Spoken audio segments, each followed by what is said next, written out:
በሁሉም ዳይሬክሽን ማለት ነው። ለምን ወደ መካ ዞሮ ነው የሚሰግደው ሁሉም ሰው? ለምንድን ነው አንተ ግንባርን ለምንድን ነው በዚህ በኩል ያላደረገው? አይነን ምናምን ስለፈለገ ነው አላ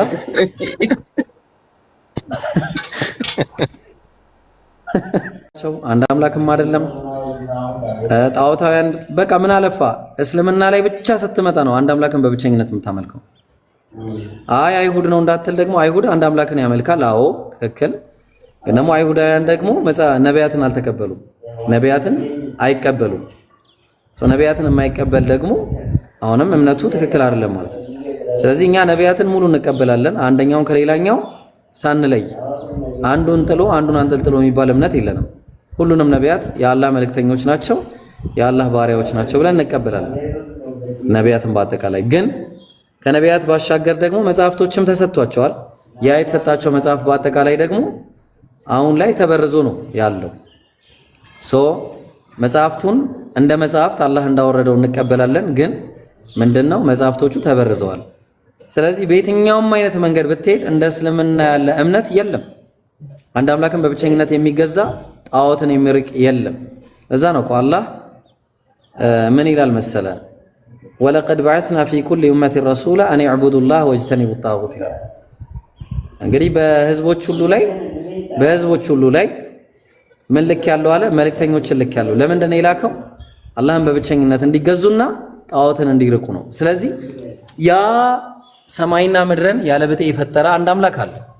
ሰማይና ምድርን ያለ ብጤ የፈጠረ አንድ ኃይል እንዳለ ሁሉም ሰው ያምናል። አንድ አምላክ እንዳለ ከሱ ጋር ሌላ ባላንጣ የለም። እሱ ብቻ ነው አምላክ ብሎ ማምለክ እየተቻለ ኖ ከሱ ጋር ሌላ አምላክ አለ። እነማን? እነ ሰዎች፣ እነ ላም፣ እነ ጣዖት፣ እነዚህ እነ ዛፍ እያለ የሚያመልክ ከሆነ ይሄ ኖርማሊ አእምሮ የራሱ ሊቀበለው አይችልም። እኔ አሁን አእምሮ በየትኛውም አይነት ሁኔታ አይቀበለኝም። እኔ አሁን ወንድ ልጅ አምልክ ብትለኝ አልቀበልም። ሰው አምልክ ብትለኝ ቆይ አንዴ ልጨርስ። ድጋሜ ጥያቄ። አቤት ድጋሜ ጥያቄ ጠይቅሽ። እኔ ድጋሜ ጥያቄ የፈለኩት ማለት ነው ይሄን ቁርአን ቅድማ ሲወርድ ማን ያነበበ ማን ነው ደግሞ የጻፈ እና የተጻፈ ደግሞ ከሌሎች መጽሐፎች ከምንድነው ልዩነቱ ምንድነው? አሁን የክርስቲያንም አለ የኦርቶዶክስ አለ አምላክ አለ ብለህ ታምናለህ? ቆይ መጀመሪያ እስቲ ከይቅርታ ጋር አዎ ኖርማሊ አምላክ አለ ብለህ ታምናለህ? አዎ ያ አምላክ እንዲሁ ትሆናል ብለህ ታምናለህ? አምላክ እንዲሁ ትሆናል ብለህ ታምናለህ? ትሆናል ደቆናል ዝም ብሎ እንትን ብሎናል ብለህ ታምናለህ? ፈጥሮ ብቻ ደቆናል ብለህ ታምናለህ እያለ ነው። እሱን ኖርማሊ አላውቅም እኮ እና ዝም ብሎ ለጨዋታ እንዲህ ዝም ብሎ ፈጥሮ ነው ሂዱ ዝም ብሎ ተባዙ ያለን ወይስ የሆነ ምክንያት አለው? እንደዛ አልተባለም። የሆነ ያስፈሪ ነገር ሰጥቶናል። አዎ ያንን ታዲያ በማን በኩል ነው የምናውቀው? እሱ በፈጣሪ በኩል ነው። ፈጣሪ ራሱ ወርዶ ማናገራን ወይስ በመልእክተኞቹ በኩል? የኔ ጥያቄ ማለት ነው በፈጣሪ እንስማማለን። እየነገርኩ እኮ ነው። ፈጣሪ በራሱ ይታያል እንዴ? ፈጣሪ ማንስማማው አንድ ነገር ጥያቄ ልጠይቅ ቅድማ በፈጣሪ እንስማማለን። ህጉ ላይ ነው ማንስማማው። አሁን ፈጣሪ ይታያል ወይ? አይታየም። ያ የማይታየው አምላክ ደግሞ መልእክተኞችን ይልካል አይደለ? አዎ እነዛ መልእክተኞችን ሲልክ ደግሞ መመሪያ ይሰጣቸዋል አይደል? እንደዚሁ ያለ መመሪያ መቼስ አይተውንም እንዲያርግ እንዲያታደርግ የሚል መረጃ ይሰጣቸዋል። በትክክል በጣም ጥሩ። ስለዚህ እኛ እነሱን ነው እንግዲህ ነቢያት ብለን የምንጠራው። አሁን ቀደም ወዳልከው ጥያቄ ልመለስልህ። ቀደም ምንድነው ያልከው? እንዴት እናረጋግጣለን? ይሄ ማን ነው መጀመሪያ ያነበበው? ማን ነው መጀመሪያ የወረደለት? አላህ ቁርአን ላይ ምን አለ መሰለ? ሱረቱል በቀራ ምዕራፍ 2 ቁጥር 97 ላይ ቁል መን ካነ ዐዱወን ለጅብሪል ፈኢነሁ ነዘለሁ ዐላ ቀልቢከ ቢኢዝኒላህ አለ። ለጅብሪል ጠላት የሆነ ካለ ጅብሪል ራሱ በምን ላይ ያወረደ አለ? በአላህ ፍቃድ በልቡ ላይ ያወረደው። በነብዩ መሐመድ አለይሂ ሰላቱ ሰላም። ተግባባን? ምስክርነት ከፈለክ ምስክርነት በጣም ብዙ ምስክርነት አለ። ነብያችን አለይሂ ሰላቱ ሰላም ከነብዩ በፊት የነበሩ መጽሐፍቶችን ምስክርነት አለን። ነብዩ እያሉም የነበረ ምስክርነት አለን። ነብዩ ሰለላሁ ዐለይሂ ወሰለም 40 ሐዲስ ላይ በተዘገበው የጅብሪል ሐዲስ በመባል የሚታወቅ አንድ ሐዲስ አለ። ዘጋ ቁጭ ብለው ነብያችን ሰለላሁ ዐለይሂ ወሰለም እና ሰሃቦችን ስለ እምነታቸው ሲያስተምራቸው ስለ ኢህሳን እና ስለ ኢኽላስ በደንብ አድርጎ ሲያስተምራቸው አይተዋል።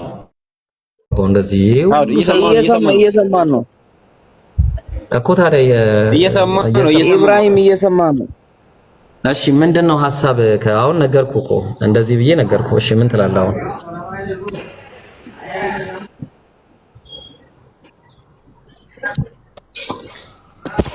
እና ሌላ ጥያቄ ደግሞ አይደለም ተስማም ለጥያቄ መልስ በቂ መልስ አግኝቻለሁ ማለት ነው። ወይ ይሰማል አይደል? አዎ ይሰማል።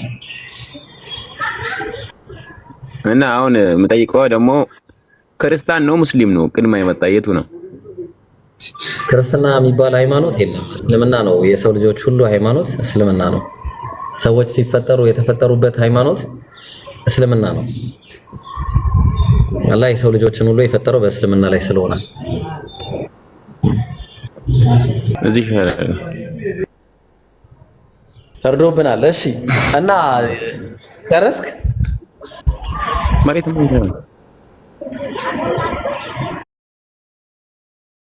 እንደዛ ይሻላል ወይ ደግሞ ጠይቁሽ። እሺ የፈታ በዳታ በራሴ ዳታ አድርጌ ልምጣ። ትችላለህ፣ ችግር የለውም። ቀጥል፣ ጠይቅ። ዋይፋይ ነው አሁን። እሺ ዋይፋይ ነው። እስጠይቅ እና አሁን ደግሞ የሚጠይቀው ማለት ነው ሀጅ ቦታ ማለት ነው። ሀጅ ቦታ እንዴት ሳውዲ አረቢያ ውስጥ ብቻ ያደረገ? ለምንድን ነው ይዛ ተመረጠች? አንተን ለምንድን ነው ኢትዮጵያ ውስጥ ብቻ ያደረገ? ለምን አሜሪካ ውስጥ አላደረገም? አንተን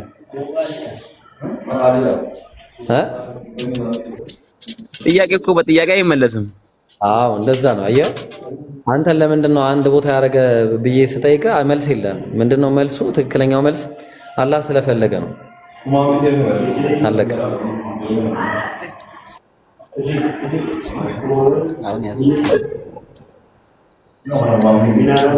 እሺ እና ሰላትስ ለምን ሁሉም ሰው ዞሮ በሁሉም ዳይሬክሽን ማለት ነው ለምን ወደ መካ ዞሮ ነው የሚሰግደው ሁሉም ሰው? ለምንድን ነው አንተ ግንባርን ለምንድን ነው በዚህ በኩል ያላደረገው? አይነን ምናምን ስለፈለገ ነው አላህ።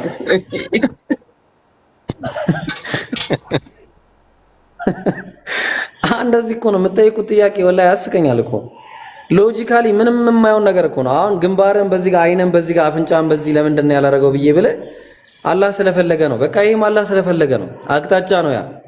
ይሄም አይነ አቅጣጫ ነው። በዚህ ጋር ብቻ ለምን እንድታይ ያደረገ? ለምን በዚህ ጋር እንድታይ አላደረገም? በጆሮ ይሄን ለምን አይን አላደረገው? ገብቷል? አላህ አቅጣጫ ነው ያደረገው። በቃ ሁላችንም አንድ መስጂድ ውስጥ አሁን ለምሳሌ ይሄ መስጂድ ነው እንደምታየው፣ ተሰልፈን ሁላችንም በአንድ አቅጣጫ እንድንሰግድ አንደኛው እንደዚህ ሆኖ ሌላኛው እንደዚህ ሆኖ ከሰገደ ይረባበሻል። ተግባባን? ስለዚህ አላህ ነገሮችን ሲያደርግ ምንድነው ሂክማ አለው፣ ጥበብ አለው እና ፍላጎትም አለው። እሱ ሲፈልግ እንደፈለገ ያደርጋል። ግን ምንም የሆነ ቴዎሎጂካሊ የሆነ ችግር የሚፈጥር ነገር ቢሆን እኮ አውጥሩ ነበረ። ምንም የሚፈጥረው ነገር የለም። ግን እሺ ቀጥል፣ ሌላ ጥያቄ።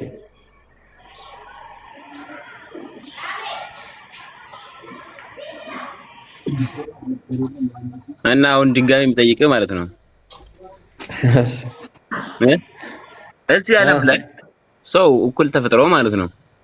ለምን አንዱ ሀብታም ይሆናል፣ አንዱ ለምን ደግሞ ድሃ ይሆናል? ስላልሰራ ስራና ታየዋለህ። ስራ አይ አንዳንዱ ሳይሰራ ራሱ ሰክሲስ መሆን አለ አይደል? ሌባም አለ። አንዳንዱ ደግሞ ቤተሰቡ ጎበዝ ሆኖ ለቤተሰቡ ለልጆቹ ያተርፋል። ስራ። እሺ በደንብ ስራ ታተርፋለህ ኢንሻአላህ። ከዛ ደግሞ ታየዋለህ። ያረ ምን ሆነ ነው ያረ ደህና ነገር ጠይቁ ላላህ ብላችሁ። እሺ አንተ ለምንድን ነው ቀይና ጥቁር ነህ? እኔ አዎ አንተ ይመስላለሁ እንደዚህ። ስለዚህ በቃ እኔ ለምንድን ነው ፈረንጅ ያልሆንከው? ለምን ፈረንጅ እሱ ነው? ራሱ ግን ያገባኝ አይደል? አንዱን ነጭ አርግቶ አንዱን ጥቁር አርግቶ አንዱን አፍንጫ ሰጥቶ አንዱን ደግሞ ከአፍንጫ ውጪ ፈጠረ። ምንድነው? ይሄን ራሱ እኮ ጥያቄ ሆነብኝ። አዎ አላህ ቁርአን ላይ ራሱ ተለያየ። ሱረቱል ሙልክ ምዕራፍ 67 ቁጥር 1 ላይ አላህ ሲናገር ተባረከ الذي بيده الملك وهو على كل شيء قدير الذي خلق الموت والحياة ليبلوكم أيكم أحسن عملا ይላል። እና ያ ሞትንና ህይወትን የፈጠረው አንደኛውን ደካማ አንደኛውን ብርቱ ሌላኛውን ጎበዝ ማለትም ያው የተለያየ ነገር አድርጎ የፈጠረው ለፈተና ነው። አለቀ በቃ። ከዚህ ውጪ ሌላ ነገር የለም። አንደኛው ጀነትና ጀሃነም የሚባል ነገር አለ። ጀነትን እና ጀሃነምን እንድንወርስ ይሄ እኮ ጥያቄ ስንት ዓመት ነው ግን? እኔ 22 እንዴ እንዴት ነው? እኔ እንጃ። እኔ 22 ዓመት ኖራል ግን 22 ወይስ እንደ ዛሬ ነው የተወለድኩት? አይ ኖራለሁ። ኢብራሂም እድሜው ወላሂ ስማ እድሜው ቢያንስ እስከ 27 ሄዷል። እስከ 26 27 ግን የለ ያው ሁሌም የሚጠይቀን እንደዚህ አይነት ጥያቄ ነው። በቃ ለማወቅ አይፈልግም። እኛ ስንመልስለት እኛ ደግሞ አንችልም። የመመለስ እንትን የለንም። የመመለስ ችሎታ ስላሌለን ዛሬ ተከራክረን ረመዳን ውስጥ በጣም በቃም ተከራክረን ነው ያመጣሁት። አሁን ዛሬ ባመጣው ጥያቄ ራሱ ጥያቄ እኮ ቢጠይቅ ማለት ነው ጥሩ ነበረ። ምንም የሚጠይቀው ጥያቄ የለም። ልጁ እንትን ነው ገና ዛሬ ነው የተወለደው። ብራዘር እኔ 27 ዓመትማ አልኖርም ይሄ ልጅ። እሺ አሁን ጥያቄ ካለ ቀጥል ማኔ።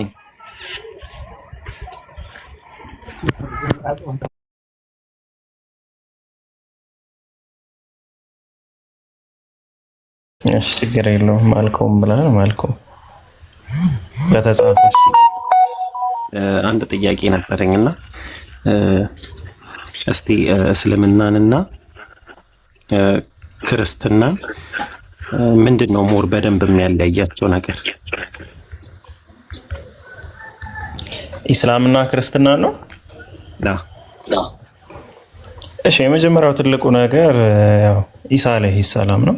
ኢየሱስ ክርስቶስን አምላክ ነው ብለው ማመናቸው ትልቁ የሚያለያየን ነገር ነው። በሁለተኛ ደረጃ ያው ከሱ ህይወት ጋር የተገናኘ ነው ስቅለት ምናምን። ግን አሁን በዚህ ዘመን ላይ ከሚጠቅሙን ነገራቶች ውስጥ ትልቁ ልዩነት ምንድነው? ክርስትና በታሪክ ነው የሚኖረው፣ እስልምና ደግሞ በኤቪደንስ ነው የሚኖረው።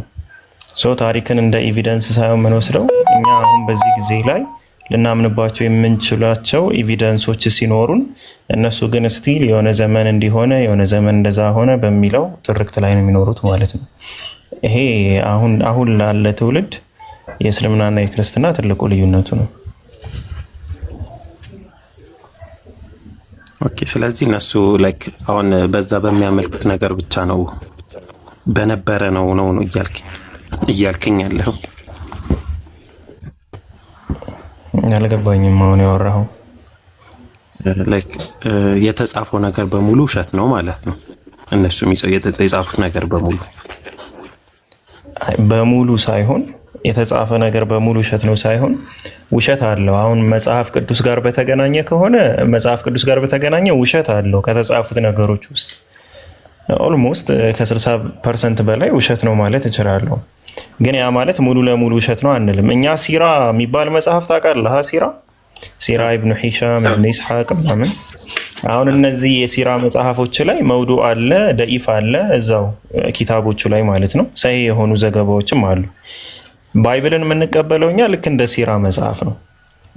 የኢየሱስ ክርስቶስ የትውልድ መጽሐፍ ስለሚል ማቴዎስ ላይም የታሪክ መጽሐፍ እንደሆነም ሉቃስ ላይም ስለሚናገረው ነገር ስላለ ኦሪት ላይም ብንሄድ ስለ ሙሴ ነው። ሙሴ ወጣ፣ ወረደ፣ ሄደ፣ መጣ እንደዚህ የሚሉ ነገሮች ናቸውና የግለሰቦች የህይወት ታሪክ ያለበት ነው። ከዛ የህይወት ታሪክ ውስጥ ግን የአምላክ ቃል የሆኑ ነገሮችም አሉ፣ ያልሆኑ ነገራቶችም አሉ። ገባ? ልክ እንደ ሲራ መውዱዕም ደኢፍም አለው፣ ሰሂህ የሆኑ ነገራቶችም አሉት ማለት ነው። ላይክ አንድ መጽሐፍ ባይዘዌ ትክክለኛ መጽሐፍ ቅዱስ አላቸው የሚባል ነገር አለና ላይክ ሂስትሪ ላይ ነው ነገር ያየሁት እና እዛ መጽሐፍ ቅዱሳቸው ላይ ነቢያችን ሰለላሁ ዐለይሂ ወሰለም መልእክተኛ እንደነበሩ የሚገልጽ መጽሐፍ አለ፣ ላይክ በመጽሐፍ ቅዱስ ማለት ነው። እና ይሄ ላይክ ሂስትሪ ላይ የሆነ መጽሐፍ ሂስትሪ ቡክ ላይ አለ። ስለሱስ ምን ትላለህ? ነቢያችን ሰለላሁ ዐለይሂ ወሰለም በመጽሐፍ ቅዱስ ከሆነ አሁንም ካለው መጽሐፍ ቅዱስ ላይ አሉ ተጠቅሰዋል። ያው ትንቢቶችን ማሳየት ይቻላል እስቲል አሁንም ባለው ማለት ነው። ከዚህ በፊት የነበረ መጽሐፍ እያልክ የምታወራው ምናልባት የበርናባስ ወንጌል የሚባል ነገር ሰምተህ ከሆነ አከራካሪ የሆነ መጽሐፍ ነው። ከነቢዩ ሰለላሁ ዐለይሂ ወሰለም ከእሳቸው ህይወት በኋላ የተጻፈው ነው ያለ አሁን ላይ የሚባልም ነገር አለ። ከእሳቸው በፊትም ነው የሚልም አለ። አከራካሪ ነው። አከራካሪ ነገሮች ምንም አይሰሩልህም።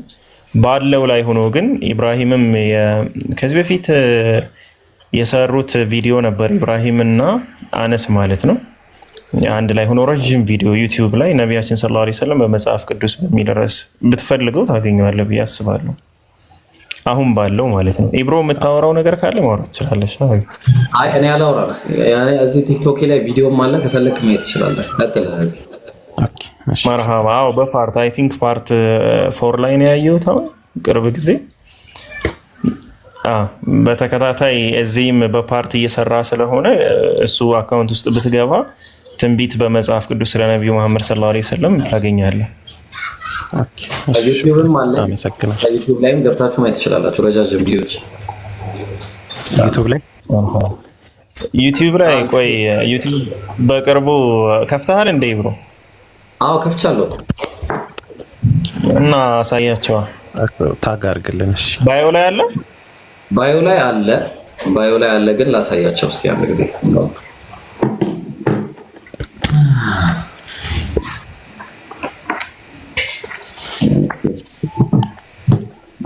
ወራይ ይችላል። እሺ ያውና እስቲ አይ ቲንክ ለካ እንትን አልከፈትኩም።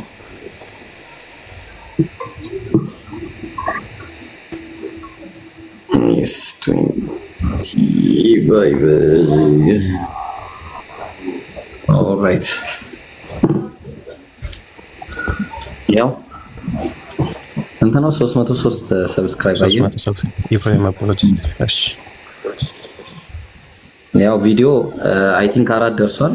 ሾርቶች አሉ ገና በክፍል ረጃጅምም እለቃለሁ። አጫጭርም አለ። ኢንሻአላህ ግቡና ፎሎ አድርጉት። እሺ ምን ነው ይባላል? ያው ይሄ ነው። ሰብስክራይብ አድርጉ። እኔ ልምዱ ስላለኝ እኔ ላወራለት መሰለኝ። ሰብስክራይብ ያደረጋችሁ እና ቪዲዮዎቹን ደግሞ ጨርሳችሁ እዩለት። 4000 ሰዓት ካልሞላ ሞኔታይዝ አይሆንም። ስለዚህ 4000 ሰዓት እንዲሞላ ቪዲዮዎቹን እየገባችሁ እየጨረሳችሁ እዩዋቸው። ኢብሮም ደግሞ ሰፋ ያለ ስንት ደቂቃ ነው የሰራው እስካሁን? ትልቁ 8 ደቂቃ ከ49 ነው፣ ግን ያዘጋጀሁት አለ ገና እያስተካከልኩ ስለሆነ ነው መለካችሁ ኢንሻአላህ። አዎ ዝም ብለህ 1 ሰዓት የሆነ አሪፍ ነገር ስራና 4000 ሰው ሄዶ እንዲያይ ማድረግ ነው። ከዛ 4000 ሰው ካየ በሞላ ማለት ነው። እና ሰብስክራይብ አድርጉ እያያችሁ። እሺ ለሱ የሚጠቅመው ማየታችሁ ነው በብዛት። ሰው ሰብስክራይብ ያደረጋችሁ እዩ ኢንሻአላህ። ሼርም አድርጉ ብዙ ቦታ ግሩፖች ላይ ምናምን ቴሌግራም ምናምን ሼር አድርጉ እናደርጋለን። ሹክራን መርሃባ። ባዮ ላይ አለ፣ ሊንኩን የምትፈልጉ ባዮ ላይ አለ። ገብታችሁ የሱ ባዮ ማለት ነው ነክታችሁ መሄድ ትችላላችሁ። ያስፈነጥራችኋል። እሺ ኦንሊሚ ተመለስ። ማልኮም ሀይቢ ጨርሰሃል? እሺ ተመልሻለሁ። በጣም ይቅርታ። እሺ ባንክ ሄጄ ችግር የለውም። ኦኬ። ስለዚህ አሁን አደምና ሔዋን የተፈጠሩበትን ምክንያት ነግረኸኛል። ገነት ውስጥ ነው የተፈጠሩት አይደል? አዎ ያው እንደዛ ብለን ነው የምናምነው። ኦኬ። የተፈጠሩት ለምድር እንደሆነ ነግሬሃለሁ። ያው ምድር ላይ እስከ ሞት ድረስ ምድር ላይ ነው የሚቆዩት። ኦልሬዲ አሁን ማወቅ የፈለኩት መሰለህ የተፈጠሩት ገነት ውስጥ ከሆነ ገነትም ምድር ነች በዛ ሰዓት አይደል? እንደዛ ብለን የምታምነው ገነት ማለት እንደ ከቋንቋው ራሱ ጀነት ሲባል የአትክልት ስፍራ ማለት ነው፣ የአትክልት ቦታ ማለት ነው። እሺ እንጂ ጀነተል ኹልድ ወይም ዘላለማዊዋ የምንላት ከሞት በኋላ የምንገባባት ጀነት፣ እሷ ደግሞ ስውርም ስለሆነች ጀነት ሁለት ትርጉም አለው፣ የተሰወረ ማለትና የአትክልት ስፍራ ማለት ነው። ቁርአን ላይ ጀነት የሚለው ቃል ለብዙ ነገሮች ገብቷልና ከዛ አንጻር ነው እየነገርኩ ያለሁት። አንተ በዚህኛው ወይ የምትለው ነገር ካለ መቀጠል እንችላለን። የአትክልት ስፍራ ብለው ሰደውና በዛ መቀጠል እንችላለን። ቀጥል። የአትክልት ስፍራ ብለው ሰደው። ኦኬ እሺ፣ ችግር የለም። አይ በእናንተ እምነት እዛ ገብተው አዳምና ሔዋን ወጥተዋል ብለህ ታስባለህ? እንደዛ ነው እምነታችሁ? ከገነት ውስጥ የገቡት ራሱ ለአጭር ጊዜ ነው። ቅድም ማስረጃ የሰጠው ነበር። አይ ቲንክ እኔ ጋር አልነበረም። ሪቫይዝ አድርግልኝ። እሺ ሶሪ። እሺ ችግር የለውም። ሱረቱል በቀራ ምዕራፍ 2 ቁጥር 37ኛው አያ ላይ ተፍሲር ኢብኑ ከሲር ላይ አንድ ሐዲስ እናገኛለን። ሐዲሱም ምንድነው የሚለው? ቶሎ ከከፈተልኝ እንትን እልሃለሁ። በአጭሩ ሐሳቡን ስነግርህ አልሐኪም ሪከርድ ይላል። ሐኪም እንደዘገበው እንዳስተላለፈው ማለት ነው። ኢብኑ አባስ ሴድ Adam was allowed to reside in paradise during the time period between the asr afternoon prior until the sunset ይላል።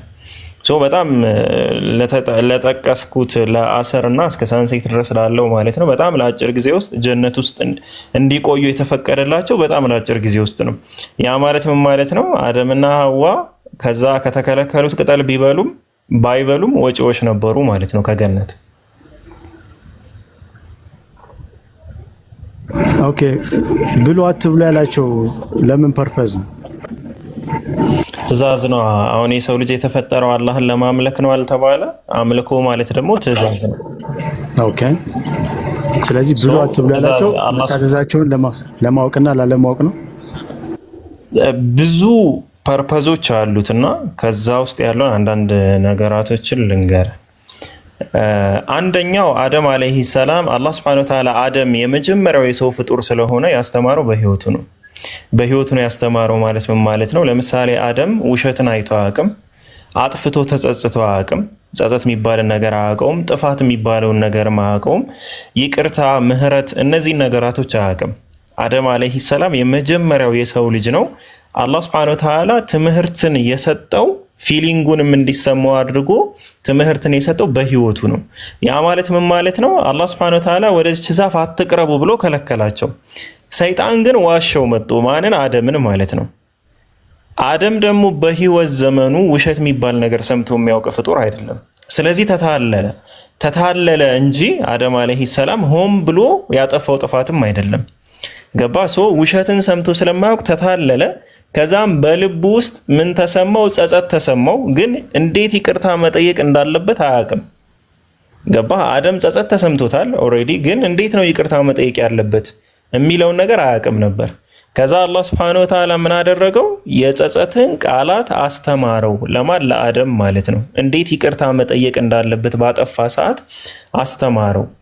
በሱረቱል በቀራ ምዕራፍ 2 ቁጥር 37 ላይ አደምም ከጌታው ቃላትን ተቀበለ፣ በእርሱ ላይም ጌታው ጸጸትን በመቀበል ተመለሰለት፣ እነሆ እርሱ ጸጸትን ተቀባይ አዛኝ ነውና ይላል። ስለዚህ አደም ውሸት ሰምቶ አያውቅም። ለመጀመሪያ ጊዜ ነው የተዋሻው። አላህ Subhanahu Wa Ta'ala ደግሞ እንደዚያው አልተወም። ውስጡ ፊል ሲያደርግ የጸጸትን ስሜት ውስጡ ሲሰማው ያኔ አላህ ምን ማለት እንዳለበት ቃላትን አስተማረው። ራሱ አስተምሮ ነው ራሱ ይቅርታ ያደረገለት። ኢስላም ላይ ያለው ከክርስትናው የሚለየው ፓርቲ ነው። እሱ ራሱ ነው ያስተማረው። ከዛ እሱ ራሱ ይቅርታ አደረገለት። ግን አደም አለይሂ ሰላም ሙሉ ትምህርት የወሰደው በህይወቱ ነው፣ አጠቃላይ ማለት ነው።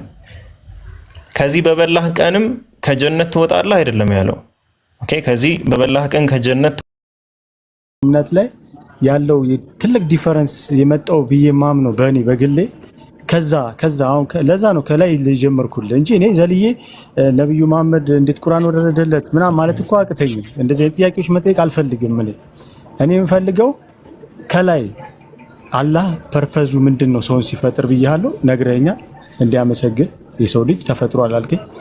በገነት ውስጥ የተፈጠረበት ፐርፐዝ እና ለምን አላህን እንዲገዛ ኦፍ ኮርስ እና እንደዛ ስለሆነ ያልከኝ ያለው እዚች ጋር ትልቅ ሚስቴክ አለ።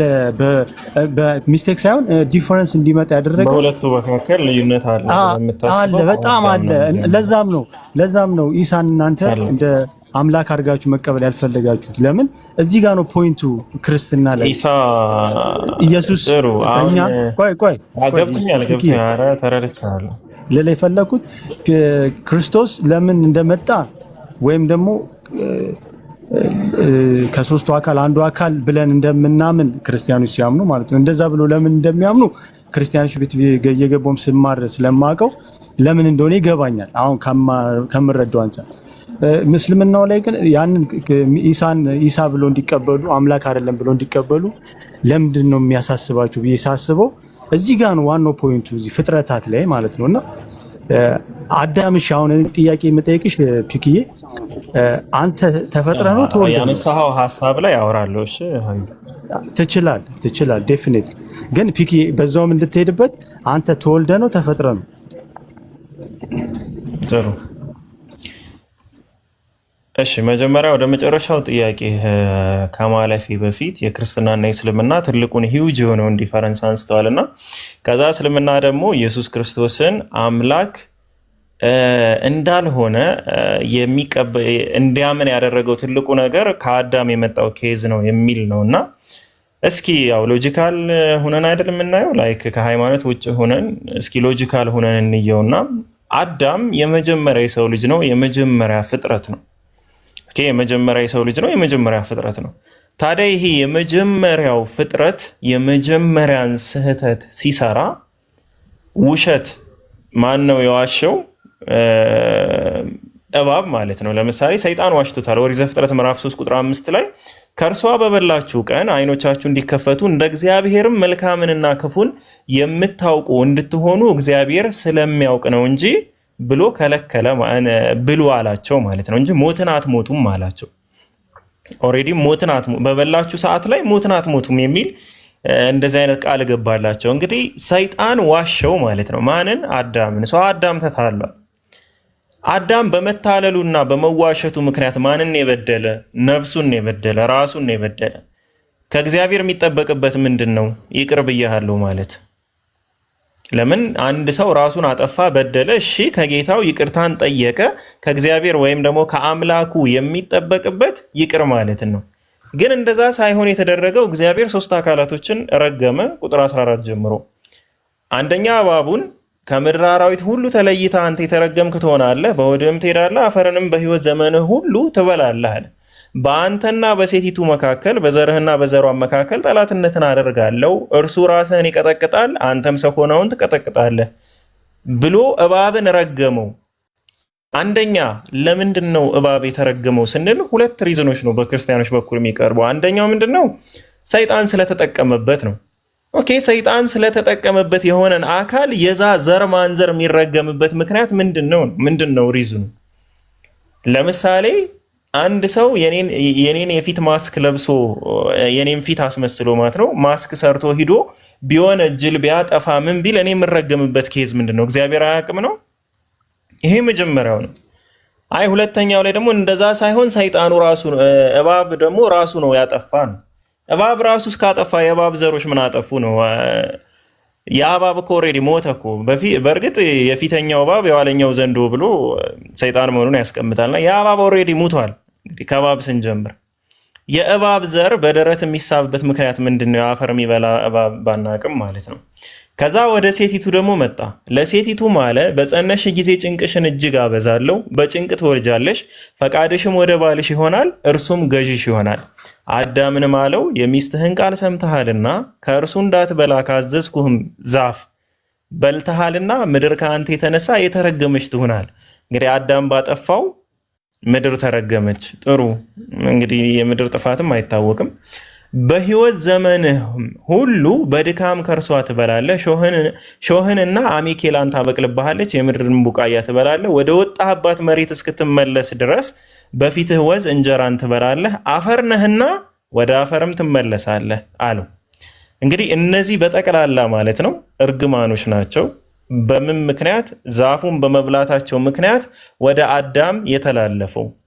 ከነዚህ እርግማኖች ውስጥ ኢየሱስ ክርስቶስ ተሰቅሎ ያስቀረው አንድ ነገር ምን አለ ነው። ከነዚህ ከተጠቀሱት ከዚህ ውጭ የተረገመ እርግማን የለም። ባይዘው መጽሐፍ ቅዱስ ላይ አታገኙም፣ የለም። ከነዚህ እርግማኖች ውስጥ ግን ኢየሱስ ተሰቅሎ ካንስል ያደረገው እስኪ አንድ ፖይንት ምን አለ? አንድ እርግማን አሁን ከዚህ ከባቡም ከሴቲቱም ከአዳም ምንም ነገር የለም። ምንም የሚመጣ ነገር የለም። ኢየሱስ ከመምጣቱ በፊት የነበረ ከኢየሱስ መምጣት በኋላ ያቆመ ምንም አይነት ከተዘረዘሩት እርግማን ውስጥ የለም። ሰው የኢየሱስ ክርስቶስ መምጣቱ ፐርፐዙ ምንድን ነው? አምላክ ራሱ ያው መጀመሪያ በቃል ደረጃ ይቅር ማድረግ መማር ይችል ነበር። እሺ መወለድም ፈልጓል። ተወልዶ ተሰቅሎ ሞተ ተብሏል። እንግዲህ እንደ ክርስቲያኖች እምነት ማለት ነው። ግን ያስቀረው ምንም ነገር የለም። ምን አስቀረን? ሰው ምንም የለም። ስለዚህ ከአዳምና ሔዋን ጋር ኢየሱስ ክርስቶስ የሚያገናኘው ነገር የለም። ግን አንድ ጻድቅ ሰው ነበረ የዛሬ 2000 ዓመት በፊት ኢየሱስ ክርስቶስ ይባላል። ያ ጻድቅ ሰው ኃጢአትን ሰርቶ አያውቅም፣ ግን በከንቱ ሞተ ብለው አምነዋል። እነማን? የባይብል ጸሐፊዎች። ስለዚህ በከንቱ ሞተ ብለው ስላመኑ ያንን ሞቱን ከንቱ እንዳይሆን የሆነ ቲዮሪ መፍጠር ስላለባቸው አይሁዶች በእድሜ ዘመናቸው አስበውት ማያውቁትን ቲዮሪ ክሬት አደረጉ። ለአዳም ኃጢአት ወይም በዘር ለመጣብን ኃጢአት ተሰቀላሉ። ከዛ በፊት የነበረ አንድም አይሁድ በዚህ እምነት የለውም። መጽሐፍ ቅዱስ ላይም እንደዚህ አይነት አስተምህሮ የለም። የኃጢአት ውርስ የሚባል ምንም ነገር የለም። ባይዘው ብሉይ ኪዳን ላይ ምንም ነገር አታገኙም ስለ ኃጢአት ውርስ የሚያወራ። እንዲያውም አባት የልጁን ኃጢአት አይሸከምም፣ ልጅም የአባቱን ኃጢአት አይሸከምም፣ እያንዳንዱ በራሱ ኃጢአት ይሞታሉ እንጂ ብሎ ነው የሚያስቀምጠው። ኃጢአት ተወራራሽ አይደለም፣ ማንም ከማንም የሚወርሰው አይደለም። ሕዝቅኤል ላይ የተቀመጠው ነገር ያ ነው። ስለዚህ በጣም ብዙ ፖይንቶችን ባይዞ ማንሳት እንችላለን የኢየሱስ ስቅለትና የአዳም ፍሬውን መብላት ጋር በተገናኘ። ግን ይህንን ነገር ያው ስላነሳው ብቻ ሀሳቡን አነሳሁት። ወደ ጥያቄው ስመለስ አንተ ተፈጥረ ነው ተወልደ የሚለው ነገር ጽንስ ይፈጠራል። በነገራችን ላይ ኢየሱስ ክርስቶስ ትንቢተ ኢሳይያስ ምዕራፍ 42 ነው ከማህፀን ጀምሮ የፈጠረኝ ብሎ ይናገራል። ጽንስ የሚፈጠረው ከማህፀን ነው የሚጀምረው። ጽንስ ፍጥረት ነው። ጽንስ ራሱ የሚፈጠር ነገር ነው። ከማህፀን ጀምሮ የፈጠረኝ እግዚአብሔር እያለ ያወራል። እኔ ከመወለዴ በፊት ጽንስ ሁኛለሁ፣ ያ ጽንስ ደግሞ ተፈጥሯል። አላህ ሱብሓነሁ ወተዓላ ፍጥረታትን አላቆመም። ሁሌም ማለት ነው ይፈጥራል። ሁሌም ይፈጥራል። እኔ ተፈጥሬ ነው ባጭሩ፣ እንደ መጽሐፍ ቅዱስም እንደ ቁርአን። ኦኬ፣ በአብዛኛው ክርስትናው ላይ ነው የሄድክበት። ሰፊ አድርጋ ያነሳው እሱን ፓርት ስለሆነ ነው።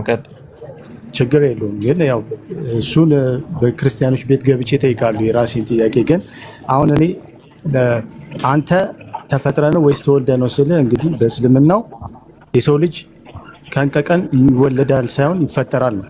በቃ ይሄ ነው እምነታችሁ እዚት?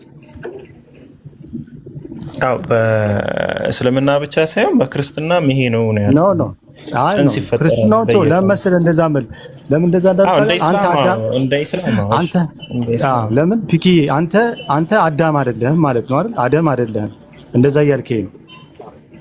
አዎ የአዳም ዘር ነኝ እንጂ ነው እኮ። ዘር የሚለውን አብራራልኛ።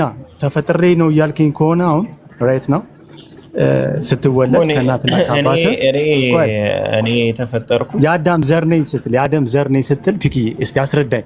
ምኑ ነው ያንተ ዘር የሆነው? የአደም ሶሪ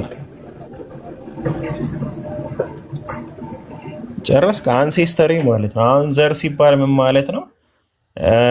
አዳምና ሔዋን ባደረጉ ሴክሹዋል ኢንተርኮርስ አቤል፣ ቃይል የሚባሉና የእነሱን እህቶች ጨምሮ ተወለዱ ማለት ነው።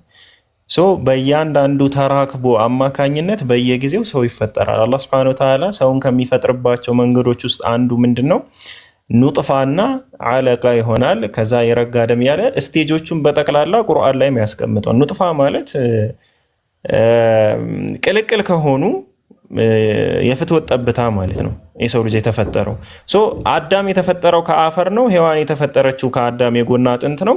እኛ ደግሞ የተፈጠርነው ከወንድና ከሴት ከሆኑ የፍትወት ጠብታዎች ነው፣ ቅልቅል ከሆኑ ማለት ነው የዘር ፈሳሾች። በዛ ምክንያት የአዳምና የሔዋን ዘር ነን እንላለን፣ በእነሱ የዘር ፍሬ አማካኝነት ስለምንፈጠር።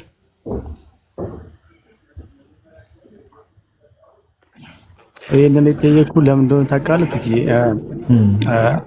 በእናንተ እምነት አደም እና ሔዋን የሰሩት ሚስቴክ ምንም ተጽዕኖ አልፈጠረባችሁም ማለት ነው? በእናንተ ላይፍ ላይ ምንም ነገር የለውም። ምን ያገናኘዋል? አዳምና ሔዋን የተፈተኑት ፈተና እኛም እንፈተናለን። አሁን ኦኬ፣ አዳምና ሔዋን ስልህ መጽሐፍ ቅዱስ እያገባው እየመሰለህ ነው። እኔ ልምድ ስለሆነ ነው። አዳምና ሐዋ ለማለት ስለ ኢስላም ነው እያወራሁ ያለሁት። ኦፍ ኮርስ እሱን ነው የተረዳሁት። እኔ በእርግጥ እኔ አዳምና ሔዋን እያልን እናውረው ስለ እስልምናውም ስናወራ ለምን እንትኑን መጥራት አልችልበትም ብዙ አክሰንቱ። ለማንኛውም የእስልምና አዳምና ሔዋን የተፈጠሩት ለአላህ ሊገዙ ነው ብለኛል። ኦፍ ኮርስ እሺ። ከዛ ውጪ ግን እነሱ ገነት ውስጥ እያሉ ወይም በአበባው አካባቢ ምድር ላይ ያሉ የሰሩት ጥፋት ምንም ተጽዕኖ ለሰው ልጆች አላመጣም ብለህ ታምናለህ ማለት ነው? አዎ፣ የለውም። ለምን ተጽዕኖ ይኖረዋል? ተጽዕኖ ስትል ላይ የኃጢአት መዘዝ ነው። አላስወጣቸውም ብለህ ነው የምታምነው? በቃ ከዛ ከገነት አላስወጣቸውም ባጠፉት ጥፋት በእስልምናው። እኔ የምልህ ኦንሊም እስኪ እንዲገባ አንድ ጥያቄ ልጠይቅህ። አንገትህን ብቆርጥህ ሟች ነህ ወይስ አይደለህም? ኦንሊም እሞታለሁ። ባልቆርጥህስ ሟች ነህ ወይስ አይደለህም? ነኝ፣ ግን ጊዜ ጠብቅና እሞታለሁ። በቃ የአዳምና ሐዋ እና የጀነት ታሪክ ይሄ ነው። አዳምና ሐዋ ፍሬውን ባይበሉትም ወጪ ነበሩ፣ ግን ስለበሉት ወጥተዋል። ኦኬ፣ እዚህ ጋር እኮ ነው ያልገባኝ። ባይበሉትም ወጪ ናቸው አልከኝ። የገቡት እንዲወጡ ተደርገው ነው የገቡት ማለት ነው? አዎ፣ ለጊዜያዊ ነው ብዬ እኮ ቅድምም ጠቅሼልህ ተነሳዋለሁ መሰለኝ። ኖ ፒኪ ትንሽ ይቅርታ። እንግዲህ እኔ ቱ ቢ ኦነስት የእምነት ሰው አይደለሁም ብያለሁ። ወደ እምነቱ ለመምጣት የምፈልግ ሰው ነኝ፣ የቢዝነስ ሰው ነኝ። በጣም አይዲያዎችን ነው ቢያንስ ማስረጃውን አትያዘው፣ ችግር የለውም። ማስረጃውን ተውና አይዲያዎቹን ራሱ እያያዝካቸው አይደለም። እሱ እኮ ነው ችግሩ። እሺ በቃ ለመጨረሻ ጊዜ እንድትደግምልኝ የምፈልገው አንድ ነገር፣ ገነት ውስጥ የተፈጠሩበት ፐርፐዝ ምንድን ነው ታዲያ? የወጡበት ፐርፐዝ ምንድን ነው? ያ እሷን ብቻ ይቅርታ በቃ። አው ፈተና ነው። አላህ Subhanahu Wa Ta'ala አመንን ስላላችሁ ብቻ የማትሞከሩ ይመስላችኋልን ይላል። ሁሉንም አላህ አለዚ ኸለቀል መውታ ወልሐያተ ሊየብሉወኩም አዩኩም አሕሰኑ ዐመላ ነው። ሞትንና ህይወትን አለ። የህይወት መጀመሪያ አለ፣ የሞት ፍጻሜ አለ እዚህ ምድር ማለት ነው። በሞትና በህይወት መካከል ሆናችሁ የተፈጠራችሁት የትኛው ስራው ይበልጥ ያማረ መሆኑን ሊሞክራችሁ ነው ይላል። ስለዚህ በዚህ መካከል ላይ ያለ ነው የትኛው ምድር ላይ ይሁን ማለት ነው። ከሞት በፊት ያለው ህይወትና ከህይወት በኋላ ያለው መካከለኛው ላይ ያለ ነው። እኛ ለፈተና ነው የምንኖረው፣ ፈተና ላይ ነው። አደምና ሐዋ ደግሞ ሊፈተኑ ጀነት ውስጥ ገብተዋል። ልክ አሁን ያሉ የቢል ጌት ልጅ ብለህ ብትወስደው ቢል ጌት ለምሳሌ ልጅ ካለው ማለት ነው በጣም ሀብታም ናቸው። ከአዳምና ከሔዋን ህይወት የተለየ ህይወት አይደለም የሚኖሩት። እኛ ምናምነው እንደዛ ነው። አዳምና ሔዋን ሀብት ተሰጣቸው፣ ግን ዛፉን እንዳይበሉ ተከለከሉ። በቃ ያን ዛፍ አትቅረቡ ነው፣ አትብሉ ሳይሆንም አትቅረቡ የሚልም ክልከላ ተሰጣቸው። አሁን ያሉት ባለ ሀብቶች ደግሞ ተመሳሳይ ህይወት የሚኖሩት ባለ ሀብቶች ደግሞ አሁንም የዘካን ገንዘብ እና ወለድን አትቅረቡ የሚል ክልከላ አለባቸው። ከቀረቡ ከበደለኞች ይሆናሉ፣ ተጠያቂ ይሆናሉ ማለት ነው። እስከ መች ድረስ? እስካልተጸጸቱ ድረስ። ካልቀረቡ ደግሞ ከበደለኞች አይሆኑም። ስለዚህ ማንኛውም አካል እዚህ ምድር ላይ ወይም በሞትና በህይወት መካከል እስካለ ውስጥ ማለት ነው ማንኛውም አካል ፈተና ይፈተናል። የዛ የፈተናው አካል ነበሩ አዳምና ሔዋን ጀነት ውስጥ የነበሩበት ህይወት ማለት ነው። ኦንሊሚ ኦኬ ፒኪ ተረድቻለሁ። በሚዞን ይዣለሁ። ጥሩ ነው፣ አሪፍ ነው። በጣም የማመሰግነው። ልቀጥል ወይስ? ክርስቲያኖች ካላችሁ ሪኩዌስት ላኩ። መቀጠል ይችላል። ኦንሊሚ ኦኬ በቃ አሁን ልዩነቱ በጣም አይቼዋለሁ። በመፍጠር ዙሪያ ላይ ያለው የአምላክ ፐርፐዙ ምን እንደነበረ እና በመፍጠር ዙሪያ ስትል በመፍጠር ዙሪያ ማለት ለምሳሌ እንዳልኩ ነው። ከክርስትና ቤተሰብ የወጣው ስለሆነ በእነሱ በኩል ያለው አመለካከት ምን እንደሆነ ይገባኛል። በእስልምናውም የተለያዩ ምክንያቱም በመፍጠር ዙሪያ ስትል አልገባኝም። ለምሳሌ በክርስትናው አዳም የተፈጠረው ዘላለም እንዲኖር ነው እንጂ እንዲጠፋ አይደለም። ግን እንደዛም ሆኖ ማስረጃ አለ፣ እንደዛ ዘላለም እንዲኖር መሆኑ ማስረጃ አለ። ነፃ ፍቃድ እኮ ተሰጥቶታል፣ የፈለገውን እንዲመርጦ እንዲኖር። አዎ ማስረጃ አለ ሆይ? አሁን ዘላለም እንዲኖር ነው አልከኝና ማስረጃ አለ ሆይ? ከመሰለ እኮ ዘላለም እንዲኖር እኮ ያንን ህግ ማለፍ አለበት። ብላና አትብላ የሚለው አለማለፉ ነው። ዘላለም ኦፍ ኮርስ የተፈጠረው ዘላለም ለመኖር ነው። ዳግም ደግሞ እኮ ለዛ ማስረጃ አለ ወይ ነው ያልከው? ኦንሊሚ አለ። ያው እንግዲህ ቀን ተሰጠኝና ተመልሼ መጥቼ ደግሞ ማስረጃ ሰጣለሁ እንዳልኩ ተማሪዎች። አዳም ችግር የለውም አዳም ዘላለም እንዲኖር ነው የተፈጠረ የሚል ማስረጃ እኔ አላየሁም። ባይሆን ግን ከገነት የወጣበትን ምክንያት እግዚአብሔር ሲያስቀምጥ ኦሪት ዘፍጥረት ምዕራፍ 3 ቁጥር 22 ላይ አዳም ሟች ነው ነበር፣ መዋቲ ነው ነበር፣ የማይሞት አካል አልነበረም ሲፈጠር ጀምሮ እንደ ባይብል ማለት ነው። ግን መሞት ይችል ነበር ማለት ነው። አሚን the same time ሞትን ያቺን ፍሬ ባይበላ ኑሮ ይሞት ነበር ማለት ነው። ባይበላ ኑሮ አው መዋቲ ማለት እኮ እሱ ነው። ስለበላ ሞተ የሚል አይነት አስተምህሮ የለውም። በበላህ ቀን ሞትን ትሞታለህ የሚለው ስለ መንፈሳዊ ሞት ነው የሚያወራ፣ ስጋዊ ሞት አይደለም። ስጋዊ ሞት ጋር በተገናኘ የሰው ልጅም ሆነ አዳም መዋቲ ሆኖ ነው የተፈጠረ። አፈር ነህና ነው የሚለው። ለምንድን ነው ወደ አፈር ትመለሳለህ ያለው? አፈር ስለሆነ ነው። አፈር ነህና እሺ አዳም መዋቲ ሆኖ ተፈጠረ ማለትና ሲፈጠር ዘላለም ይኖራል። ከዛ በኋላ በምርጫው ሞትን መረጠ ማለት ልዩነት አለ ወይስ የለው? ሁለቱ ልዩነት አለው። እኔ እያልኩ ያለሁት ሞትን መርጦ ነው ሳይሆን እያልኩ ያለሁት ስጋዊ ሞት የሚባለው ነገር ተፈጥሯዊ ነው እያልኩ ነው። በመብላቱ ምክንያት የመጣበት ነገር አይደለም ነው የምልህ። እንዴ በመብላቱ አይደለም እንዴ ስጋዊ አካሉ የሞተው? አይደለም አፈር ስለሆነ ነው የሞተው። የተፈጠረው ከአፈር ስለሆነ ለዛ ነው። ከእርግማኑ ውስጥ ልንገር፣ ኦሪት ዘፍጥረት ምዕራፍ 3 ቁጥር 19 ላይ ምን ይላል?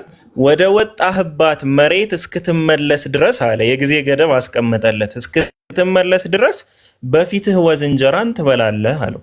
ስለዚህ ቅጣቱ ምንድነው? በፊቱ ወዝ እንጀራን መብላት ነው። ግን እስከ መች ነው የሚለው ነገር ወደ ወጣባት መሬት እስኪመለስ ድረስ ነው። ከዛ እንደዚህ ብሎ አላቆመም። አፈር ነህና አለው። ምንድነህ? አፈር ነህ። ከዛስ ወደ አፈርም ትመለሳለህና አለው። ስለዚህ አፈር ስለሆንክ ወደ አፈር ትመለሳለህ። ስለበላህ ያማ መንፈሳዊ ሞት ነው። ትሞታለህ የተባለው መንፈሳዊ ሞት።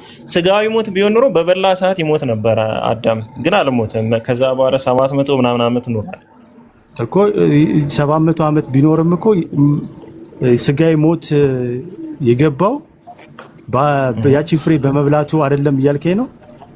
አይደለም። እንደዛ የሚል አይነት የመጽሐፍ ቅዱስ ጥቅስ ዘፍጥረት ላይ አታገኝም። የለም። አፈር ስለሆነ ነው ወደ አፈር የሚሞት ፒኪ አፈር ነህና ወደ አፈር ትገባለህ ያለው ለእርግማኑ አይደለም? ከእርግማኑ አይደለም። አፈር መሆኑ እርግማን ነው? ኦሊሚ አይደለም። አፈር መሆኑን እኮ አይደለም። ወደ አፈር መመለሱ አፈር ነህና ወደ አፈር ትመለሳለህ ያለው ከበላ በኋላ ነው ወይስ በፊት ነው? ከበላ በኋላ ነው እንደዛ ያለው። ወደ ወጣህባት መሬት እስክትመለስ ድረስ አንድ አካል አይደለም። ዲኪዬ አይደለም ስለበላ ሳይሆን እሱን እጠይቃለሁ። እሺ ኢትስ ኦኬ። አዎ ጠይቃ። ብዙ አለ እኮ መጽሐፈ መክብብ ላይም የሰውና የእንስሳ እድል ፋንታ አንድ ነው፣ ሁሉም ሟች እንደሆነ የሰው ልጅ ተፈጥሮ አጠቃላይ መጽሐፍ ቅዱስ የሚያስተምረው እንደዛ ነው። ያ እድል ፋንታ ነው። ሁሉም በጊዜው ውብ አድርጎ ሰራው ምናምን ሲል ለመኖርም ጊዜ አለው ለመሞትም ጊዜ አለው እያለ ነው የሚያስቀምጠው። በዚህ ዙሪያ ላይ በክርስትና አውድ መሰረት የተለያዩ እይታ አላቸው። ግን እንዳልኩ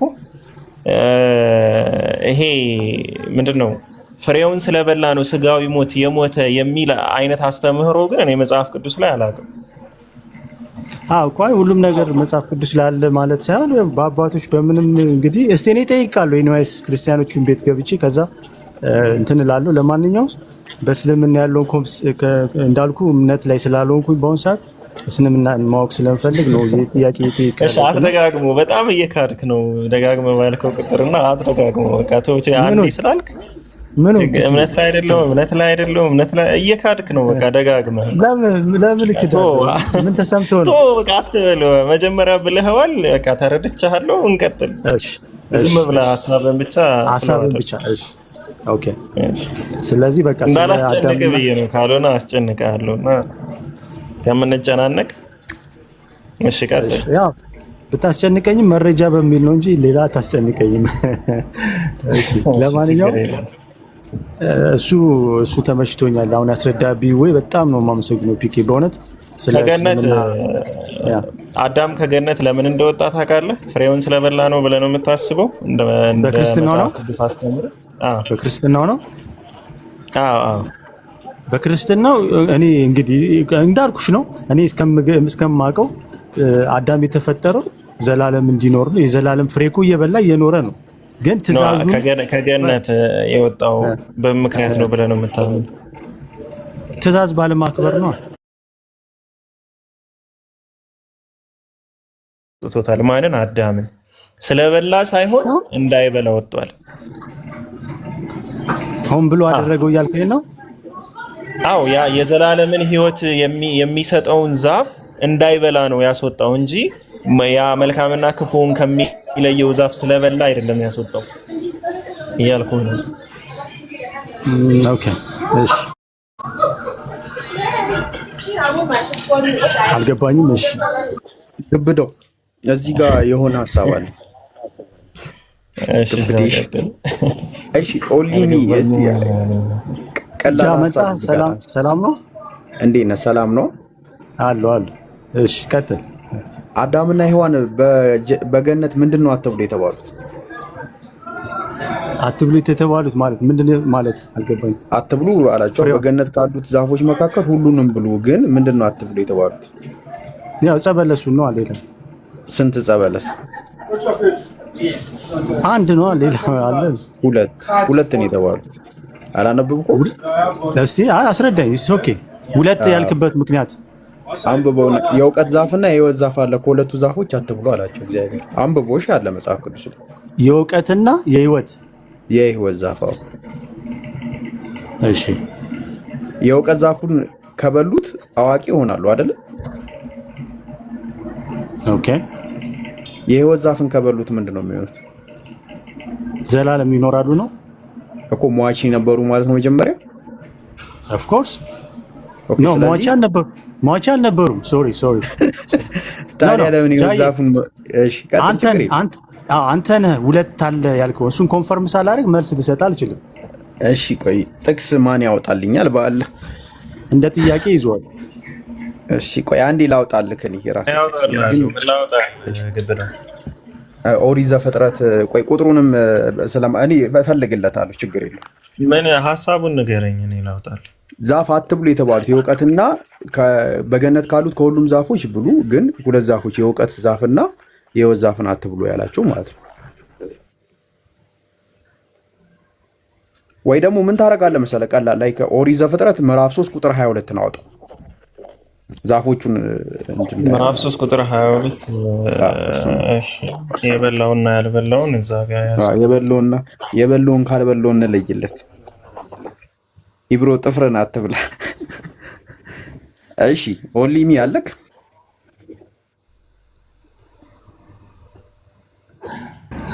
እሺ ምን ይላል መሰለህ? ጃይ ትምህርቷ ላይ ብቻ ፎከስ አድርጊሽ። እሺ እኔ ከኢብሮ ጋር ነው፣ ችግር የለውም። የስጮትን ስለምንማማር ነው። እሺ አትቻለ። ስለምወዳችሁ ነው። እኔም ሶስታችሁንም የምሬ ነው። እሺ ሀቢቢ። እግዚአብሔር አምላክም አለ፣ እነሆ አዳም መልካምና ክፉን ለማወቅ ከኛ እንዳንዱ ሆነ አለ። መልካምና ክፉን ለማወቅ ከኛ ውስጥ እንዳንዱ ሆነ ያለው ያ የእውቀትን ዛፍ በመብላቱ ነው አይደለ? ሁሌም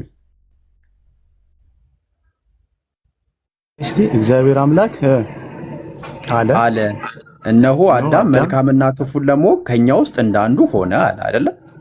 እሺ ይሄንን የሆነው የእውቀት ዛፍን ስለበላ ነው አይደለ? እሺ ከዛ ቀጠለና ምን አለ? ለማወቅ እንዳንዱ ከኛ ሆነ አለና አሁንም አለ እጁን እንዳይዘረጋ ዳግምም ደግሞ ከሕይወት ዛፍ ወስዶ እንዳይበላ ለዘላለም ሕያው ሆኖ እንዳይኖር አለ። አይቋር ምን አደረገ? የሕይወት ዛፍም ይባላል አይቋር ከዚህ እንዳይበላ ስለዚህ እግዚአብሔር አምላክም ከኤዶም ገነት አስወጣ ይላል። አዎ የሕይወት ዛፍ አለ። የሕይወት ዛፉን ከበላ ዘላለም ነው የሚኖረው አረዳ። ስጋው ግን ሟቲ ነው። ዳት ሚንስ ሟች ነው ማለት ደግሞ አይደለም። ስላልበላ የዘላለም ሕይወትን የሚሰጠውን ዛፍ ለምንድን ነው መብላት የሚያስፈልገው? ዘላለም የሚሰጠውን ምንድን ድገምልኝ። ዘላለም ነዋሪ እንዲሆን የሚያደርገውን ዛፍ ለምንድን ነው መብላት የሚያስፈልገው? ያንን እኮ መብላት ያስፈልገው ያው ዘላለም እንዲኖር ነው። ሌላ ለምንድን ነው እኮ ሟቲ ነበረ ማለት ነው መጀመሪያ ሲፈጠር። ኦፍ ኮርስ ስጋው እኮ ሟቲ ነው። እሱን እኮ አልካድኩም። በቃ ጨረስን። በቃ ተስማማ ነው። ስጋው ነው እኮ ብያለሁ። ግን የሞት ዛፍን ስለበላ ነው የሞተው ነው እያልኩ ያለሁት ጃዬ እኮ ነፍሱ ነው እሱ። ነፍሱማ ዘላለም እንዲኖር እኮ ተደርጎ ነው የተፈጠረው። ነፍስ ትሞታለች። ታዲያ የሕይወት ዛፍን ለምንድን ነው መብላት ያስፈለገው? ዘላለም ነዋሪ ከሆነ ምንም አይጠቅመውም እኮ በለው አልበለው ዘላለም ነዋሪ ሆነ ማለት ነው። ትእዛዛቱን በማክበርና ባለማክበር ውስጥ ያለ ነገር እኮ አይ ምን መሰለህ የሕይወት ዛፍ ከበላው ዘላለም ነዋሪ ይሆናል። ይኸው እግዚአብሔር ራሱ እኮ ተናገረ። መጀመሪያ የእውቀት ዛፍ አለ። የእውቀት ዛፍ ምንድነው? ክፉና ደጉን አያውቅም ነበር አዳም። የእውቀት ዛፍን ከበላ ግን ክፉና ደጉን ያውቃል። ይካርለ የምን ካልበላ ግን እውቀት ማለት ነው። የእውቀት ዛፍ እኮ የምን ክፉና ደግ የማወቅ ምን ሊያውቅ? እሺ ኦሪት ዘፍጥረት ምዕራፍ 2 ቁጥር 17 ግን ምን ይላል መሰለህ? ነገር ግን መልካምና ክፉን ከሚያስታውቀው ዛፍ አትብላ አለው። ከእርሱም በበላ ቀን ሞትን ትሞታለህ አለው። አይጋ ክፉና ደግንም እንዲያውቅ የሚያደርገው ዛፍ አለ። እሱም በበላ ጊዜ ክፉና ደጉን አወቀ፣ እርቃናቸውን መሆናቸውን አይኑ ተገለጠ ነው የሚለው አይደል? እሺ እሱ ሞት ማለት ነው። ሞት ዛፍ ማለት ነው። እውቀት ኖሮ ኦኬ እውቀት ነው ኦፍ ኮርስ። እሺ ግን የሕይወት ዛፍን ከበላስ ምንድን ነው የሚያገኘው? ዘላለም ነው የሚኖረው ሳይሞት እኮ። ሟቲ ነበረ ማለት ነው ሲፈጠር። አምናለሁ ሟቲ እንደሆነ እኮ ስጋው አምናለሁ። ለምሳሌ አሁን ከሆነ በቃ እሱን ላይ እንድንግባባ ነው። እንደዛ የምታመን ከሆነ ጨረስን በቃ። ግን ሟቲ ነው ስጋው ማለት ደግሞ ያቺ አትብላ የተባለውን ፍሬ በመብላቱ ነው እንጂ የሞተው አይሞትም ማለት ደግሞ አይደለም እያልኩ ነው እኮ። መጀመሪያ ነው የተባለው የሕይወት ዛፍን አትብላ የተባለው መጀመሪያ ሕግ ሲሰጠው እግዚአብሔር ሁለት ዛፎች አሉ በገነት መካከል የእውቀትና የሕይወት ዛፍ። ከሁለቱ እንዳትበላ ግን ሌሎቹን ብላ አለው። በቃ ከእውቀት ዛፍ ከበላ እውቀትን ያገኛል። ከሕይወት ዛፍ ከበላ ምንድን ነው የሚያገኘው? ኦኬ እሺ ይዤዋለሁኝ እንትን እላለሁ ጠይቅና እማራለሁ። እሺ አባቴ እናመሰግናለን። እሺ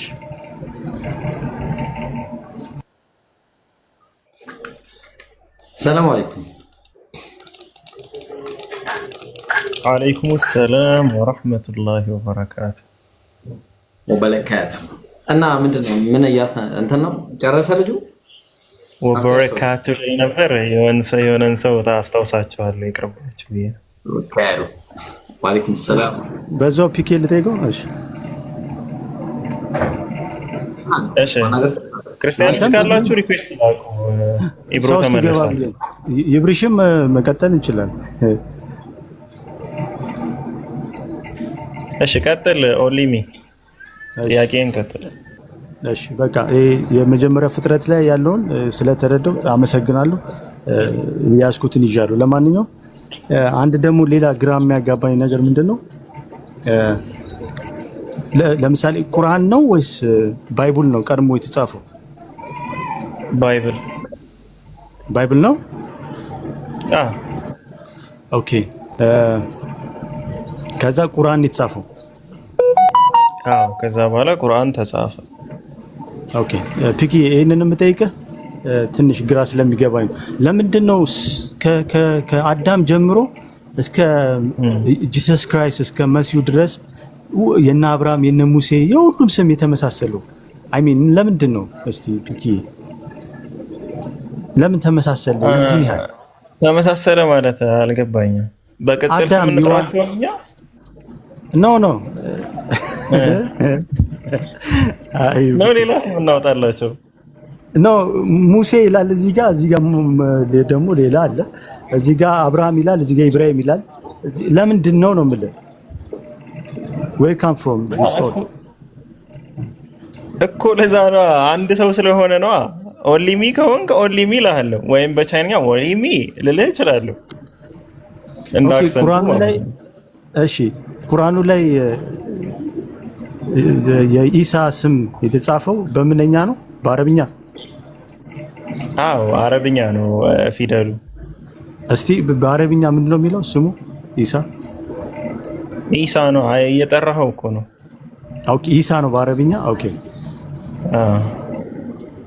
አይ ሚን ለምንድን ነው ኢየሱስ ኢሳ እንደዚህ የሆነው ብዬ ነው የጠየቁ። ገብቷል ሐሳቤ ካገኘ? አዎ ቅድም አልኩ እኮ። አሁን ለምሳሌ ኦንሊሚ እልሃለሁ፣ በቻይንኛ ደግሞ ኦኒሚ ልልህ እችላለሁ። ገባ? ለምን ፕሮናውንስ ሳደርገው ይለያያል፣ ድምፁ ራሱ ይለያያል አባባሉ። ለምንድን ነው ኢየሱስ የተባለው በአማርኛ? በእንግሊዝኛ ለምን ጂሰስ ተባለ? ለምን በዕብራይስጥ ያህሹአ ተባለ? ያሁሹአ ማለት ነው። ኦኬ አንተ የስም ቃላቶቹ ላይ ነው ፎከስ ያደረከው።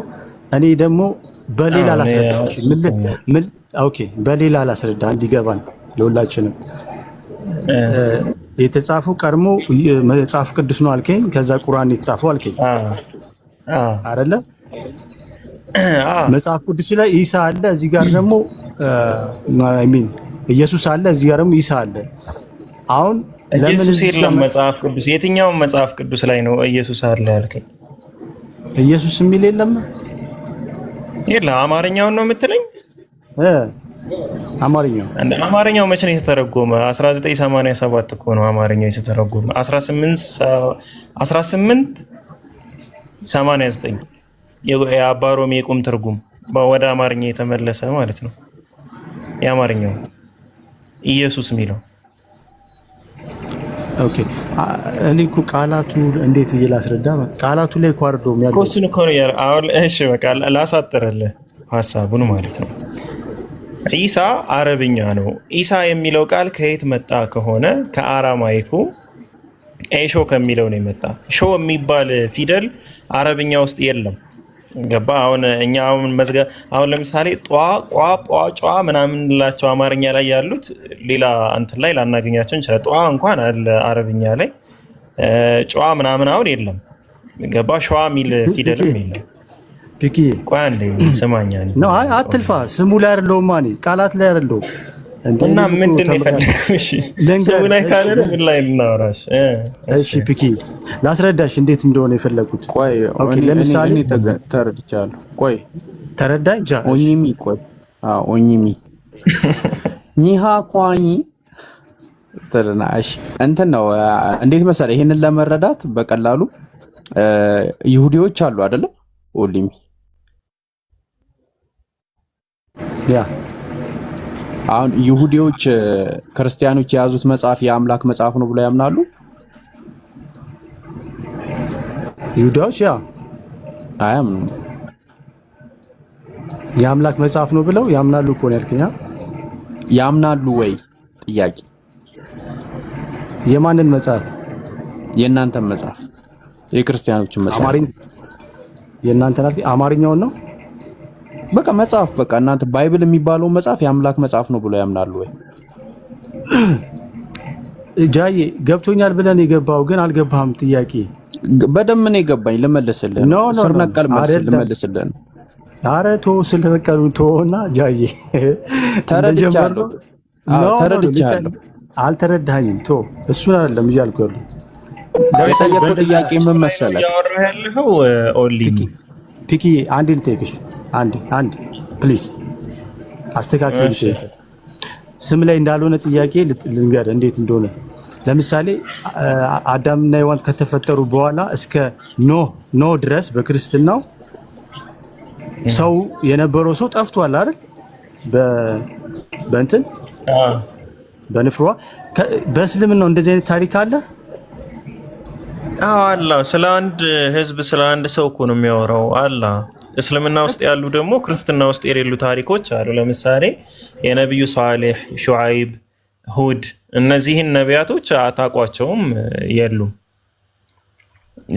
የሰሙድ ህዝቦች እነዚህ የጠፉ ህዝቦች ማለት ነው። በእስልምና ቁርአን ላይ ያሉ ህዝቦች ደግሞ አሉ፣ መጽሐፍ ቅዱስ ላይ ያልተጠቀሱ እስራኤላዊ ያልሆኑ ማለት ነው። አዎ አሁን እየመጣልኝ ነው። ለምሳሌ አዳም የተፈጠረ እዚህ ጋር አደም አለ። ልክ እንደዚህ ደግሞ ልክ ከአደም ደግሞ እስከ አብርሃም ድረስ የነበረው ህዝብ በንፍሯ ጠፋ የሚለው በእስልምናም አለ እያልከኝ ነው። እሺ አገኘሁት። ከዛ በኋላ ደግሞ 8 ሆኖ በመርከብ ተረፉና አብርሃም ከዛ በኋላ ደግሞ ቀጠለ። እሱም ታሪክ አለ እነ ኖህ ልትል ነው? ኖ 8 ሆኖ ምናምን እኔ አሁን እሱ ነው እንዳመጣው ነው እስከነ ሚስቱ እስከ ልጆቹ አይደል በመርከቡ በክርስትና። እሺ ቀጥልሽ፣ ወደ ዋናው እስኪ ሐሳብ ግባ ኢብሮ ግባ። ወደ ዋናው ሐሳቤ በእስልምናው እንደዚህ ኤግዛክት ታሪክ አለ ወይ ነው።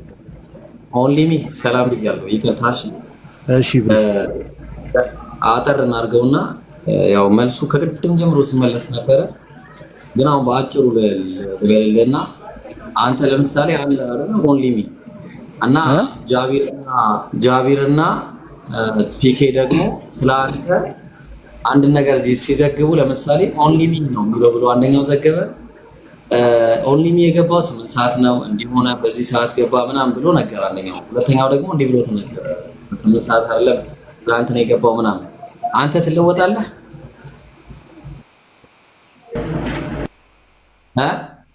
አልለወጥም ነው አልለወጥም። ሶሪ አንተ ነው ነገሩ። ባይብል ላይም ቁርአን ላይም የተለያዩ ስለ አንድ ሰው የተለያዩ አይነት ዘገባዎች ሊኖሩ ይችላሉ፣ ግን ስለ አንድ ሰው ነው እየተናገረ ያለው በአጭሩ። አለቀ።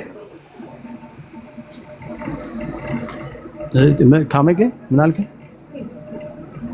ስለ አንድ ሰው እየተናገሩ የተለያየ ነገር ሊናገሩ ይችላሉ። በቃ አለቀ። ገብቷላ? አንደኛው ግን ከሁለቱ ትክክል ነው፣ አንደኛው ስህተት ነው። ኦኬ፣ በሁለቱም ታሪኩ አለ፣ ግን አንዱ ትክክል ወይ አንዱ ስህተት ነው። አዎ አለቀ። ስለዚህ መጽሐፍ ቅዱሱ ጋር ደግሞ ስልክ ስንደርስ ከዛ ካልኩ ጀምረ መተመተ ልክ መጽሐፍ ቅዱስ ጋር ስንደርስ መጽሐፍ ቅዱሱ ቀድሞ የተጻፈ ነው። ከዛ ቁርአን የወረደው አይደለ? መጽሐፍ ቅዱስ ስህተት ነው፣ ቁርአኑ ኦኬ። ግን ቀድሞ የተጻፈው መጽሐፍ ቅዱሱ ነው። ቀድሞ በተጻፈ ነው ትክክል የሚሆነው። ለምን ተመሳሰለ ያልኩ ለዚህ እኮ ነው ይብሪዬ። ቁርአንን የተናገረው አላህ ነው ብለን ነው የምናምነው እኛ። ቁርአንን የተናገረው ኦፍ ኮርስ አውቃለሁ፣ አውቃለሁ፣ አከብራለሁ። እሱ ነው ትክክል ነው። ሂስትሪውን አስተካክሎ ሊነገረን ብለን ነው የምናምነው። ለምን በጣም ብዙ ታሪኮች ተበርክተዋል። መጽሐፍ ቅዱስ ላይ ያለውን ታሪክ አላህ በስትክክል ለነብዩ አወረደለት ነው አስተካክሎ። አዎ ለምሳሌ ነቢያት ደፍረው አያውቁም አንድም ቀን።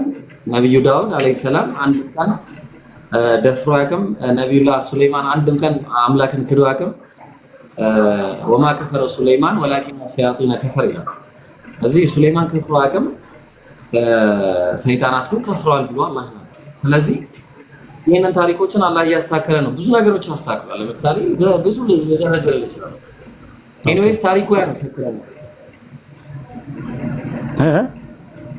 ይሄ ነው በቃ ያለው ነገር። ኦኬ አይ ሰላም ነው እንደዛም ከሆነ እሺ። ግን እንትን ቀደም ፒኬ ሲያስተምረኝ 5 ዶግማዎች አሉ ብሎኝ ነበር በእናንተ ማለት ነው። ስግደት አለ፣ አላህ ማምለክ ምናምን። እነዚህ ነገሮች የመጡት ከቁርአን ጋር አንድ ላይ ነው ነበሩ መጀመሪያ ከነብዩ መሐመድ በፊት። አዎ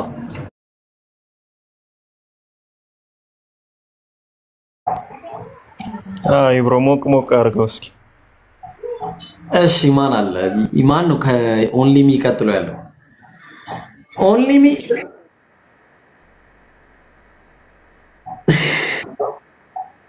እውነትም እያዞረ በመንፈስ ነው እንደምታወራው። ሚዩት ላይ ሆነ ነበር እስካሁን ድረስ። እሺ አሁን ገና ነው የተከፈተው። ጃቢር የምን ቪዲዮ ነው ያልታየው? ንገረን እስቲ። ስለምን ነበር የለቀቀው? ኡዝቤኪስታን ላይ በግ የሚያረቡ ሰዎች አሉና ተነጥቀው እንትን አህያ እንዲሰጣቸው ድምጽ ናቸው እንዴ። እና ታዲያ ይሄንን እኮ በጣም ከባድ ነው። እና ድምፁ ነው አይዱና ጋይስ ቪዲዮ ተለቋል። ኡዝቤኪስታን ላይ ፍየል የማርባት ጉዳይ ተትቶ አህያና አርባ ብለው ተሳስተው ኮርቻ ላይ ያረጉና ሄዱ እያለ ነውና ይሄን ነገር ሂዱና ኮፒ ሊንክ ሼር አድርጉለት። የሚገርም ቪዲዮ ስለ ሰላት የለቀቀው አለ። ሰላትን አስመልክቶ ጥሩ ቪዲዮ አለና ግቡና ሼር ኮፒ ሊንክ ሪፖስት ምናምን አድርጉለት። ጀማው አልታየም እያለ ነው። እሺ ጥያቄ ያላችሁ ክርስቲያኖች የላችሁም? አይቆ በጣም የሚገርመኝ ነገር ክርስትና ግን በጣም ትገርሙኛላችሁ።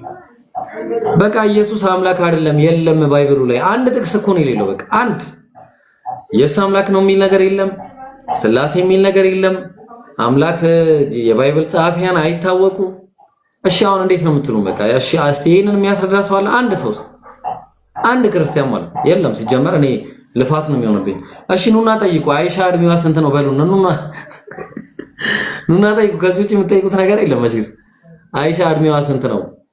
ይሄ ነው አምጠይቁት። በስንት ዓመቷ አገቧት ምናምን እና ኑና ጠይቁ። በቃ እኛ ምን እናርግ ታዲያ? እኛ ስለ አምላክ እናወራለን። ኢየሱስ ተሰቅሏል ወይስ አልተሰቀለም? ሲጀመር አልተሰቀለም። የተሰቀለ ኢየሱስን ባይብል ላይ የለም። የሚሞግተኛ አለ አንድ ክርስቲያን? የለም። አውቃለሁ። ኢየሱስ አምላክ ነው አይደለም? የሚሞግት ክርስቲያን አለ? የለም። እናውቃለን። እሺ ስላሴ መጽሐፍ ቅዱሳዊ ነው? የሚሞግት አለ? የለም።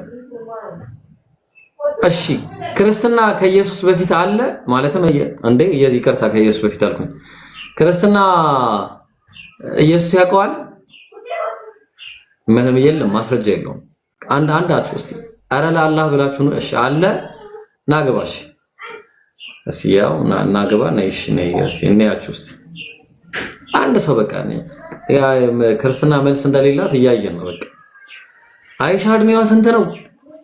በቃ ከዚህ ውጪ የለም። ምንም የምታወሩት ነገር የለም። የአይሻ እድሜ ምናምን። እሺ ጃቢር ከዝቋላ ተመለስክ?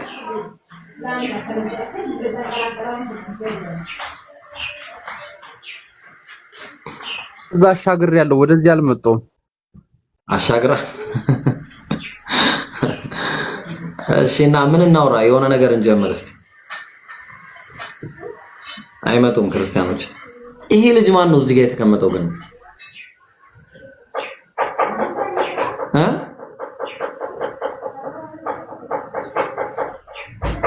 ፒኬ ታውቀዋለህ? እዚህ ያለውን ሰውዬ ዩቲ ይላል። አላውቃትም። ዩቲ ጥያቄ አለሽ?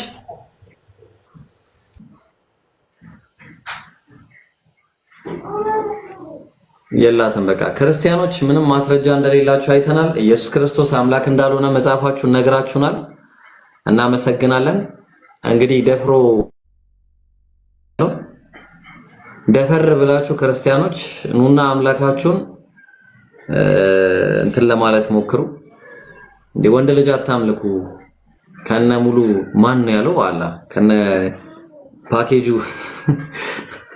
ከነ ሙሉ ፓኬጅ አይመለክም። ወንድ ልጅ ከነ ሙሉ ፓኬጅ ማምለክ አግባብ አይደለም እያልናችሁ ነበረ። ምንድነው የምናወራው ነገር የለም። እኔ ምን ፒኬ ስንት ሰዓት ነው የምከፍተው ቤት? ኧረ እከፍታለሁ። እኔ እንጃ ወይ ማታ ብከፍት ነው።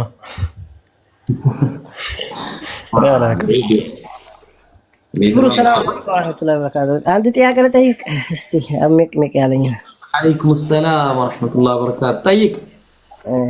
ኢየሱስ ክርስቶስ ከሞተን ተነሳ ሲባል ከነ ልብሱ ነው የተነሳ ወይስ ራቆት ነው የተነሳ?